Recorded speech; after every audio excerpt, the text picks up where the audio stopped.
आधी ऐकून आणि त्याच्यानंतर प्रत्यक्ष अनुभव घेतल्यावरती अरुणाचल प्रदेशला वारंवार जाणं किती जरुरीचं आहे याचं प्रत्यंतर आम्हाला आलं. वेगवेगळी औषधं, चष्मे नेल्यामुळे कितीतरी लोकांच्या व्याधी दूर झाल्या, पण पेशंटला तपासलं न गेल्यामुळे, त्यांचं रोगनिदान न झाल्यामुळे, त्याच्यावर वेळेवर शस्त्रक्रिया न झाल्यामुळे कितीतरी तरुण आणि वृद्ध लोकांना ट्रीटमेंट करता येईल असं असूनसुद्धा अंधत्व आलं, ते दृष्टीहीन झाले. हे बघून खरोखर वाईट वाटतं. प्रत्येक प्रवासाच्या वेळेला आम्ही मशिनरी कुठली बरोबर न्यायची, कुठली वेगवेगळ्या प्रकारची औषधं न्यायची, ह्याच्यामध्ये प्रत्येक व्हिजिटला आम्ही नवीन नवीन शिकत गेलो आणि काही काही गोष्टी ॲड करत गेलो. नियोजन आमचं स्वतःचं होतं, पण त्याच्या जोडीला विवेकानंद केंद्राचे जे स्वयंसेवक आहेत त्यांचं अगदी अव्याहत काम चालू होतं. खूपच वाखाणण्याजोगी त्यांची मदत होती. आम्ही कायम स्थानिक लोकांच्या बरोबरच राहिलो. म्हणजे ते जे जेवायचे रोज आम्ही तेच जेवण करायचो. बऱ्याच वेळेला असं व्हायचं की घरातली स्त्री जेव्हा स्वयंपाक करायची, अरुणाचल प्रदेशमध्ये प्रत्येक घरामध्ये एक पद्धत आहे की स्वयंपाकघरात मध्यभागी अशी एक गोल शेगडी असते आणि त्याच्या भोवती बसून सगळेजण जेवतात. त्या घरातली महिला आपल्यासमोरच त्या शेगडीवर स्वयंपाक करत असते. तर रोज आम्ही असं त्या शेगडीच्या भोवती बसायचो. म्हणजे यजमान असतील, मी आणि नयना, विवेकानंद केंद्राचे स्वयंसेवक, ड्रायव्हर्स, सगळेजण एकत्र बसून जेवायचो. आणि त्यामुळे त्या लोकांच्या बरोबरच राहिल्याने आम्हाला त्यांच्या अडचणी काय आहेत, त्यांची दुःख काय आहेत, हे त्यांच्याशी बोलताना आम्हाला सगळं कळत राहिलं.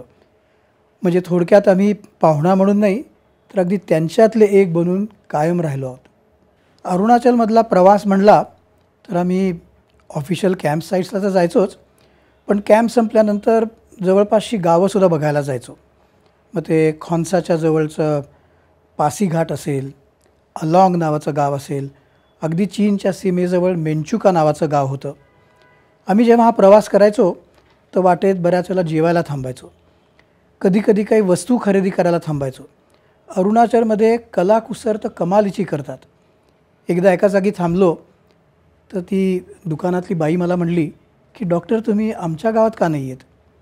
तिने अतिशय सुंदर अशा वेताच्या पिशव्या बनवल्या होत्या. त्यातल्या काही पिशव्या आम्ही विकत घेतल्या आणि खरोखर सांगतो, त्या पिशव्या घेऊन पुण्यात जेव्हा आम्ही दुकानात जातो ना, तेव्हा दुकानदार म्हणतात, डॉक्टर किती मजबूत आणि सुंदर पिशवी आहे ही.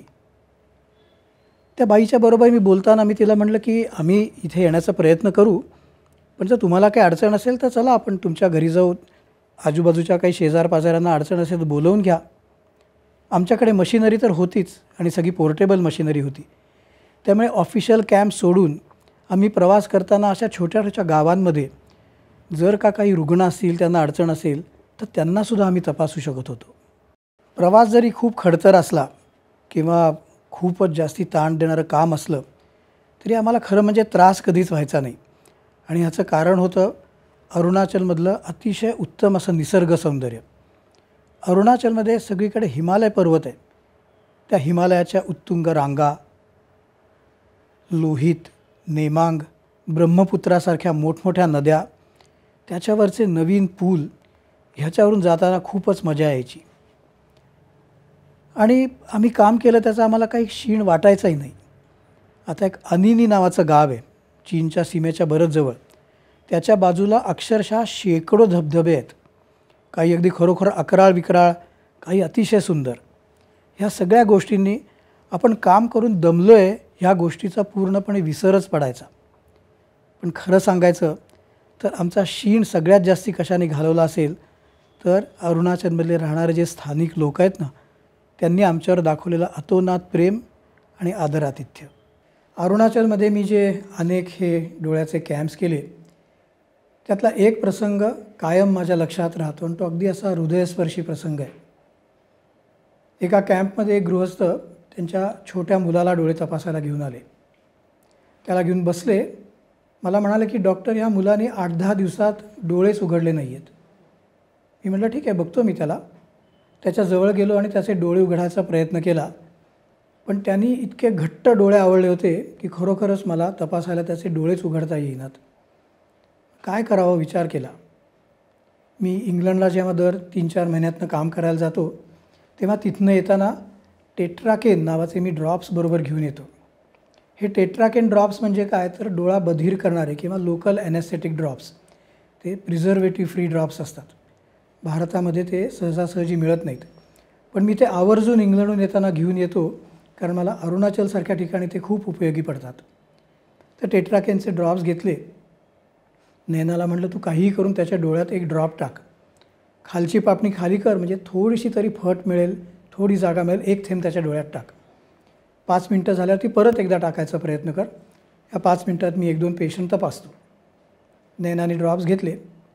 मी 2 पेशंट तपासायला लागलो. 2 पेशंट झाल्यावरती मी मान वळून बघितलं तर त्या मुलांनी डोळे उघडले होते.